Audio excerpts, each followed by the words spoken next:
দেশনেত্রী বেগম খালেদা জিয়া আমাদের জন্য একটা অনুপ্রেরণা এবং আমাদের মাথার উপরে একটা ছাতা, একটা পরিবারের যেমন মানে বাবা মা না থাকলে যে অবস্থা হয়, দলের মাথা উনি দলের অনুপ্রেরণা। আমরা তো ভীষণভাবে অনুপ্রাণিত, আমরা আশা করছি যে দল পুনরায় উজ্জীবিত হয়ে উঠবে এবং ভালো কিছু হবে। বাংলাদেশে একটি অবাধ, সুষ্ঠু, নিরপেক্ষ নির্বাচন না হওয়া পর্যন্ত নানা ধরনের ষড়যন্ত্র চক্রান্ত চলছে। আমরা অনেক সাহস পাই, অনেক অনুপ্রেরণা পাই। তো আলহামদুলিল্লাহ আমরা আশা করছি ইনশাআল্লাহ দেশের জন্য একটা বিশাল বার্তা নিয়ে আসছেন। আগামী নির্বাচন ম্যাডামের নেতৃত্বে সেটা তো আমি বলতে পারবো না। ইনশাআল্লাহ ম্যাডাম আসছেন, ডিসিশন হবেন, দলের সিনিয়র নেতৃবৃন্দরা ডিসিশন নেবেন কার নেতৃত্ব হবে। ম্যাডাম আসছেন, নিশ্চয়ই দলীয় নেতাকর্মীরা নতুনভাবে উজ্জীবিত হবেন এই বিষয়টা।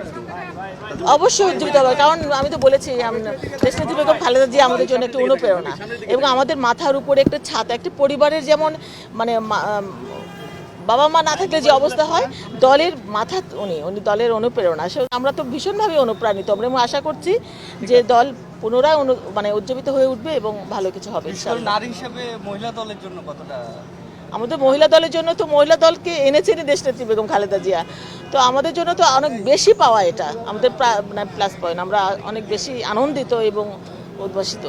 আজকে আমাদের খুশির দিন, আনন্দের দিন। এই আনন্দ এতটাই যে এটা ভাষায় প্রকাশ করা আমাদের জন্য দুরূহ হয়ে গিয়েছে।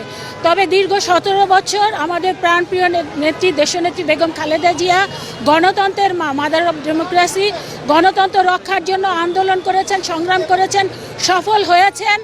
জুলাই আগস্টের গণহত্যার মধ্যে দিয়ে বাংলাদেশের মানুষের মধ্যে আবার প্রত্যাশা ফিরে আসছে, বাংলাদেশে গণতন্ত্র ফিরে আসবে। তবে আমরা বিশ্বাস করি বাংলাদেশে একটি অবাধ, সুষ্ঠু, নিরপেক্ষ নির্বাচন না হওয়া পর্যন্ত নানা ধরনের ষড়যন্ত্র চক্রান্ত চলছে।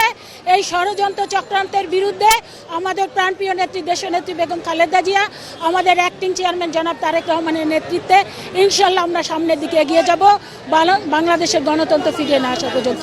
তবে এটা আমাদের আনন্দের দিন এই কারণে, দেশনেত্রী বেগম খালেদা জিয়া সুস্থ হয়ে তিনি ডাক্তার জুবাইদা রহমান এবং শর্মিলা আহমেদকে নিয়ে তিনি দেশে ফিরে আসছেন। এটা আমাদের ভীষণ আনন্দের দিন।